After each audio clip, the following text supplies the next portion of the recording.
Welcome to Sardar TV. Sardar TV ప్రేక్షకులకు నమస్కారం. నిన్న బయలుదేరాడు కొత్త పిచ్చిగాడు, కొత్త నాటకం. బాబాయిని గొడ్డలతో లేపేసింది ఎవరు తమ్ముళ్ళు అని అడుగుతున్నా.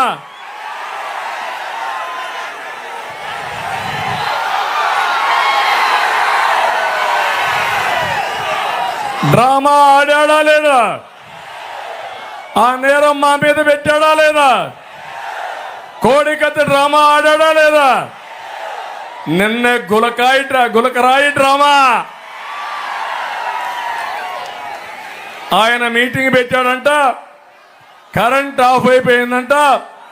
పవన్ కళ్యాణ్ అక్కడికి వచ్చి ఒక రాయి వేశాడు, గులకరాయి. లేకపోతే చంద్రబాబు నాయుడు ఒక కుట్ర చేశాడు, హత్యా ప్రయత్నం.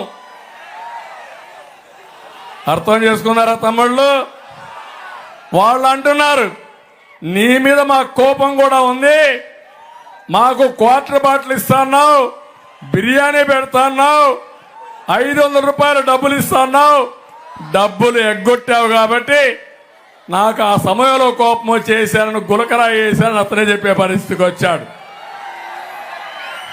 ఓకే, నువ్వంటే మహానాయకుడు.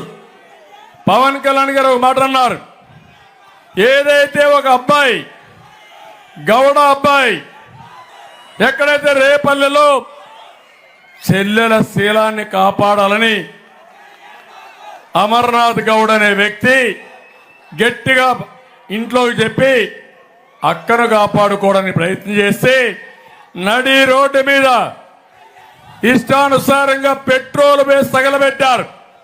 ఆ రోజు గుర్తుకు రాలేదా జగన్మోహన్ రెడ్డి? సైకో వైఎస్ఆర్ కాంగ్రెస్ నాయకులను అడుగుతున్నా. ఆ మాట అడిగాడు పవన్ కళ్యాణ్ గారు.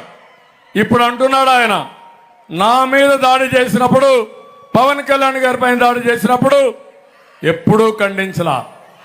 నేను ఖండించా, ప్రధానమంత్రి ఖండించారు, అందరూ ఖండించాం.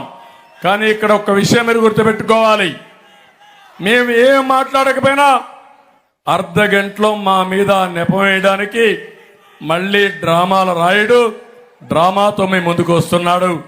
అందుకే చెప్తున్నా, నీ మాట ఎవ్వరు నమ్మరు, అది ఒక డ్రామా. నా మీద రాయి వేయిస్తావు, పవన్ కళ్యాణ్ పైన రాయి వేయించారు.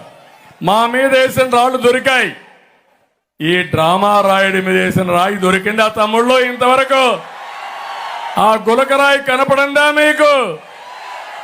ఏంటి రహస్యం?